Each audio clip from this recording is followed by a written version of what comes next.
Y el otro gran elemento es el elemento de la diversidad. O sea, uno podría decir, bueno,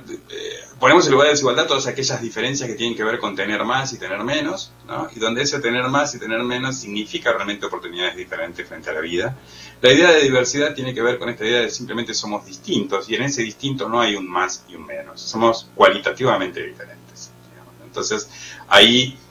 también nuestras sociedades son sociedades que son realmente heterogéneas en términos de diversidad. Cuando pensamos cuáles son las formas que tiene esta diversidad, obviamente en América Latina tenemos de raíz, hay dos grandes, una que tiene que ver con la cuestión étnica, la cuestión indígena, los pueblos originarios, o sea, la presencia de estas culturas, de estos pueblos, enriquecen totalmente este espacio de diversidad que hay en la región, del mismo modo que lo hace la gran presencia de los pueblos afroamericanos, afrodescendientes, sobre todo en algunos países donde tienen mayor nivel de concentración. O sea, ahí tenemos dos hechos históricos: por un lado la presencia histórica de estas comunidades originales, y por otro lado todo lo que tiene que ver con los pueblos traídos de África en los tiempos del esclavismo. Ahí hay dos rasgos fundamentales de la diversidad en nuestra región, pero que no son los únicos. O sea, también me parece que cuando hablamos de diversidad tenemos que hablar de los procesos migratorios que fueron históricos y que se siguen dando, y que en este último tiempo se han acentuado en los tiempos de la globalización, en los tiempos en que la movilidad entre países, entre fronteras, es mucho más fácil, digamos, ¿no? Sumemos a esto la idea de, ya en los ámbitos más urbanos, o sea, esta diversificación de las culturas, esta diversificación de las referencias de identidad en el campo urbano, ¿no? Esto está muy estudiado en el caso de adolescentes y jóvenes, pero digamos estos jóvenes adultos que son los padres de los niños de esta primera infancia, nos proponen un escenario de heterogeneidad muy complejo, ¿no? Creo que tenemos que sumar a esto la cuestión de la diversidad de género, que se han instalado tan fuertemente en el espacio público, en la agenda en los últimos años, incluso, bueno, el caso argentino, que ha incorporado el matrimonio igualitario, pasos que están por seguir otros países y demás, hace que también este mundo de las familias en las que nacen y crecen los niños y donde los niños viven estos primeros años de vida es mucho más heterogéneo. Empiezan a aparecer niños viviendo en parejas homosexuales, o incluso, bueno, el caso argentino, que se dio, creo que el primer caso en el mundo, donde un niño fue inscripto con dos padres, no por un padre y una madre, sino que directamente ha sido inscripto en el registro con dos padres de sexo masculino. O sea, estamos viviendo una diversidad de situaciones a nivel de las familias, a nivel de la comunidad, que implican grandes desafíos cuando uno está pensando en un Estado que concretamente tiene que garantizar derechos. Y luego me parece que cuando hablamos de diversidad hay que hablar de identidad, pero de identidad en un sentido más amplio, de identidad pensada como el entramado de elecciones que uno hace para definir su propia vida, que tienen que ver con posicionamientos religiosos, políticos, con el modo de relacionarse con los consumos culturales, etcétera, donde nuestra identidad es precisamente la combinatoria de un conjunto de definiciones que se van dando en nuestra vida. Entonces, en ese sentido, somos extremadamente complejos, diversos, somos todos diferentes el uno al otro, lo que nos iguala precisamente esta idea de ser únicos, de ser diferentes, y entonces esto significa un gran desafío para pensar una política pública de garantía de derechos en un escenario tan heterogéneo. Y entonces esto me lleva un poco a lo que va a ser un primer cierre de esta presentación, simplemente para que después podamos seguir conversando, con implicancias a nivel más macro. O sea, cuando uno está pensando en la política de primera infancia, implicancias a nivel más macro, cómo abordamos este tema de la desigualdad y de la diversidad, pero también implicancias micro, o sea, qué pasa en una institución concreta, en la relación que establece el docente con un padre y demás, si tratamos de tener en cuenta todos estos puntos que venía planteando como ejes estructurantes de la política, ¿no? A nivel macro me parece que cuando instalamos este tema de heterogeneidad y cuando entendemos que esta heterogeneidad es el resultado, por un lado, de la presencia de grandes desigualdades y por otro lado, de la presencia de las grandes diversidades, tenemos que incorporar lo que ya son aprendizajes, que son ya de alguna manera afirmaciones fáciles de sostener. Por un lado, Si tratamos a todos por igual, en sociedades tremendamente desiguales, lo que vamos a hacer es profundizar esas desigualdades. O sea, va a ser reproducir y profundizar esas desigualdades. No hay forma de atacar las desigualdades, sino es partiendo del reconocimiento de que hay situaciones de desigualdad y que en todo caso eso requiere que cada sujeto, en función del lugar que ocupa en el entramado social, va a requerir un tratamiento diferente. Y lo mismo podemos decir respecto a la diversidad. Si en sociedades extremadamente heterogéneas, como las nuestras, totalmente diversas, tratamos a todos por igual, lo que terminamos haciendo es generando claramente mecanismos y pautas de discriminación. O sea, si a todos les habláramos como si todos fueran urbanos blancos de clase media, de familias bien constituidas, heterosexuales y demás, obviamente terminaríamos instalando un montón de barreras y de mecanismos de discriminación que terminarían generando fuertes procesos de exclusión a cualquier intento de integración. Entonces esto nos lleva a la necesidad de decir, bueno, tenemos que abordar por un lado el problema de la desigualdad con políticas de redistribución y por otro lado los problemas de diversidad con políticas o con acciones propias que tienen que ver con el reconocimiento. Esta idea de desigualdad y diversidad, y frente a la desigualdad y diversidad, plantear la diferenciación entre lo que son políticas de redistribución y políticas de reconocimiento, está hermosamente trabajado en los textos de Nancy Fraser. Es ella la que me parece que más ha enriquecido este debate. Sobre todo cuando ella plantea, en debate con otros colegas, con otros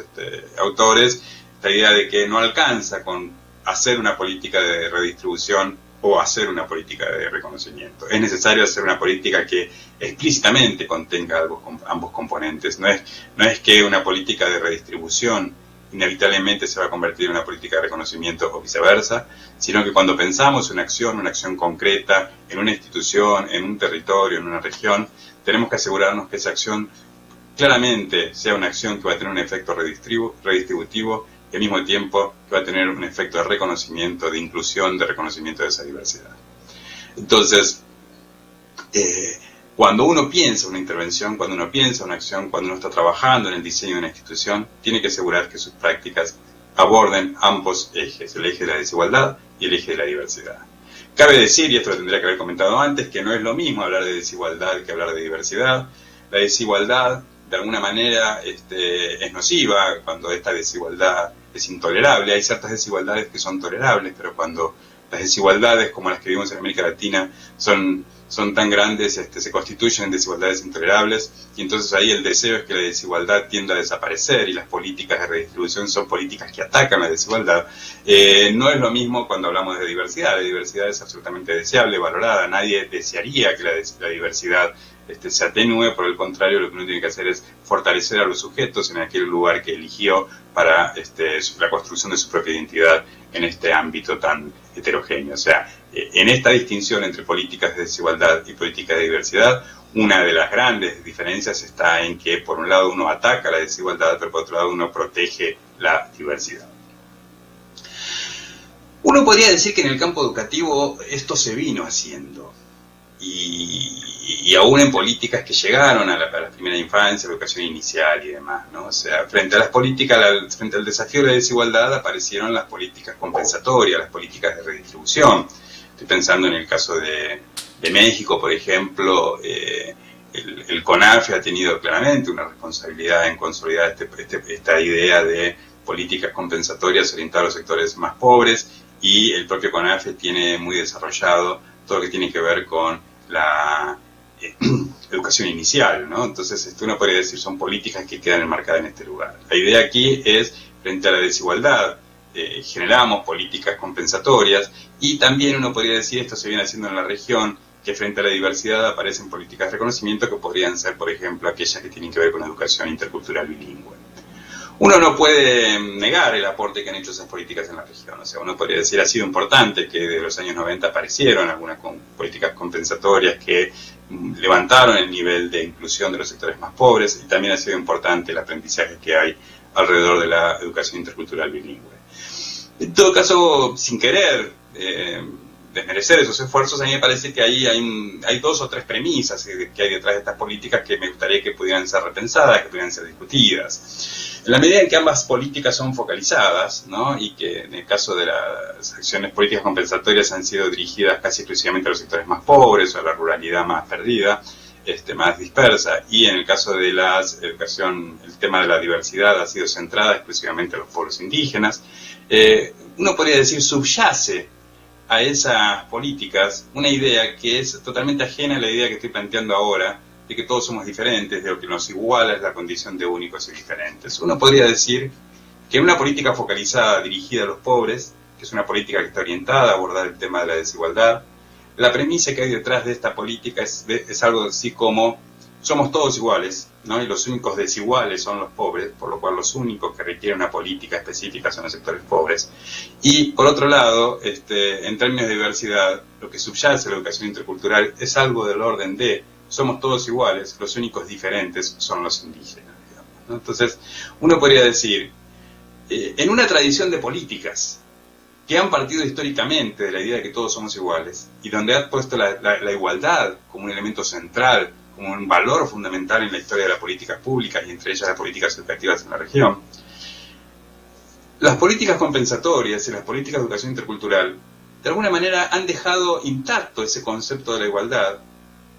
conserva esa premisa de que todos somos iguales, y en todo caso, bueno, los únicos diferentes son los indígenas, los únicos desiguales son los pobres. Y me parece que la existencia de esas políticas, si bien ha sido positiva en términos de acercar a los sectores más pobres, a los sectores indígenas, a la acción del Estado, a establecer una relación del Estado con estos sectores, tuvo, digamos, la contra de que postergó un debate fundamental que es, ¿qué sería una política pública que parte de la idea de que todos somos diferentes? Que todos somos diferentes, que todos somos parte de la desigualdad y por consiguiente una política que apunta a atacar la desigualdad es una política que nos tiene que afectar a todos, no solamente tiene una política dirigida a los pobres, sino que es una política que interactúa con el conjunto de la sociedad y al mismo tiempo partir de la idea de que todos somos diferentes en términos de diversidad, que todos formamos parte de un espectro de diversidad absolutamente complejo y que por consiguiente una política que intenta abordar el desafío de la diversidad también tiene que ser una política universal, una política que nos involucre a todos, porque todos somos parte de esta sociedad. O sea, lo que hizo la presencia de estas políticas de una manera fue postergar un debate que tiene que ver con cómo se relaciona el Estado con una sociedad sumamente desigual, sumamente heterogénea, de una perspectiva universal, en la que todos somos partes de esa desigualdad y de esa diversidad, y donde todos, en este ser único, lo que estamos haciendo es posicionarnos en un lugar distinto de esos ejes, pero que nos iguala y nos une a todos. Entonces, yo creo que el gran desafío es pensar en una política universal, pero no una política universal tradicional, sino que está basada en el principio de igualdad, sino una política universal que parte de la idea de que somos todos diferentes y por consiguiente que cada acción que hace debe ser sensible a esa diversidad, sensible a esa diferencia. De alguna manera uno podría decir como todos somos diferentes, esas diferencias se construyen, estas identidades se construyen en la relación con el otro, o sea, la identidad del uno siempre es en relación al otro, ¿no? Entonces, ahí aparece el tema de las relaciones como espacios de construcción de identidad y por consiguiente el espacio local se constituye un espacio sumamente rico, o sea, yo construyo mi identidad y mi relación con mis pares, mi relación con mi familia, con mi entorno, con la ciudad en la que vivo. Por lo consiguiente me parece que hay un elemento de mi identidad que tiene que ver con el lugar en el que yo vivo. Y es por eso que una política que es sensible a esta diversidad, una política que intenta llegar al sujeto desde el reconocimiento de quién es una política que tiene que tener un fuerte arraigo en el territorio, un fuerte arraigo en el terreno, en el espacio local, en el espacio en el que estamos viviendo. Entonces, en el histórico debate sobre políticas centralizadas versus políticas descentralizadas, me parece que tenemos que salir de la clásica discusión de qué es mejor, si una política centralizada o una política centralizada, y pensar cómo hacemos para que una política que tiene un centro muy fuerte, que es el que inevitablemente va a garantizar el pleno ejercicio de los derechos del conjunto de la sociedad, tenga al mismo tiempo una pata muy sensible a nivel local como para garantizar que ese ejercicio de los derechos se dé a partir del reconocimiento de quién es ese sujeto que vive en el territorio. O O sea, ya no es más pensar una política centralizada o descentralizada, sino pensar una política en el cual el centro y el espacio local se sientan en esa mesa, podríamos decir, de igual a igual, en el proceso de construir mecanismos de garantía de derechos en cada punto de la geografía.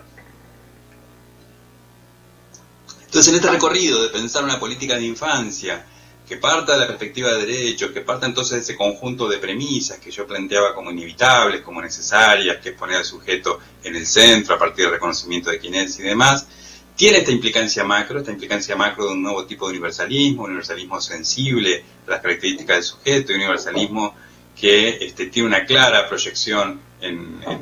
el espacio territorial, donde no podríamos decir en cada punto de la geografía la respuesta que tiene que dar el Estado es diferente, porque los sujetos que viven en cada punto de la geografía son diferentes, y entonces tenemos que crear mecanismos para captar esa especificidad. También me parece que hay un elemento micro, como decía antes, que es ya no pensando en un Estado grande, un territorio gigante, como puede ser el caso de México, el caso de Brasil o todos los otros países de la región, cuando decimos, bueno, un Estado que tiene una responsabilidad frente a hasta 100 millones de habitantes o más, sino estamos pensando en una institución local, específica, ¿no? Y uno podría pensar qué implicancias tiene esto también cuando pensamos la relación entre un docente y su niño, en sus primeros años de vida, un docente y la familia de este niño. ¿Qué implicancias tiene en esta relación el haber asumido un compromiso con los derechos de estos niños? De hecho, diría, me parece que para poder entender esto un poco más, tendríamos que decir que esa relación que establece que establece el docente con el niño o con su familia, es una relación que podríamos desagregarla en 3 grandes dimensiones. A mí me parece útil pensarlo en ese sentido. En primer lado, hay una dimensión que es fundamentalmente una dimensión pedagógica, ¿no? O sea, estamos pensando en una institución educativa, una institución preescolar o un espacio, digamos, de aprendizaje para los niños, y hay una dimensión pedagógica. Esa dimensión pedagógica es una dimensión que sabemos que necesariamente tiene que ser una relación asimétrica. Hay una asimetría necesaria en todo vínculo pedagógico que tiene que ver con el rol fundamental, el lugar del docente y el reconocimiento que tiene que tener ese docente en tanto docente, ese educador en tanto educador. O sea, si no hay de parte del educando y si no hay de parte de la familia un reconocimiento del lugar que tiene ese educador y de la especificidad de la relación de aprendizaje no se va a dar. O sea, es más fácil pensarlo en un niño en la primaria o en la secundaria. Si el docente que tiene delante es un igual en ese sentido, en la relación pedagógica, el proceso de enseñanza-aprendizaje no se da. El proceso de aprendizaje parte de una asimetría pedagógica necesaria. Entonces, hay esta primera dimensión pedagógica que es necesario cuidar, que es necesario explicitar en qué consiste esa asimetría, dejar en claro por qué esa asimetría y cuál es el lugar del docente frente al niño y frente a la familia. Hay una segunda dimensión que se juega en esa relación, en ese diálogo que puede darse en la puerta de una institución, de una escuelita, entre el docente y los padres de una niñita o un niñito, que es la dimensión institucional. O sea, ese docente es un agente público que forma parte de un entramado de instituciones, un entramado institucionalizado que tiene como objetivo garantizar los derechos de ese niño, y por lo cual ese agente se para del lugar del garante de derecho, digamos, ¿no? Y por otro lado, el niño y su familia están del lado del sujeto de derecho, y esa relación también tiene que ser una relación absolutamente asimétrica. No es lo mismo ser sujeto de derecho que ser garante de derecho. El docente está del lado del garante de derecho y, como decía antes, frente a ese niño, en ese instante, en esa relación, el docente, no tanto en su lugar de docente, pero sí en su lugar de agente público, frente a ese niño, como ese frente a ese Estado, ese docente no tiene derechos, solo tiene obligaciones. Esa es una discusión compleja, pero me parece que es fundamental. El sujeto de derechos es el niño. Después podemos discutir el docente en tanto trabajador frente al Estado, pero en esa relación del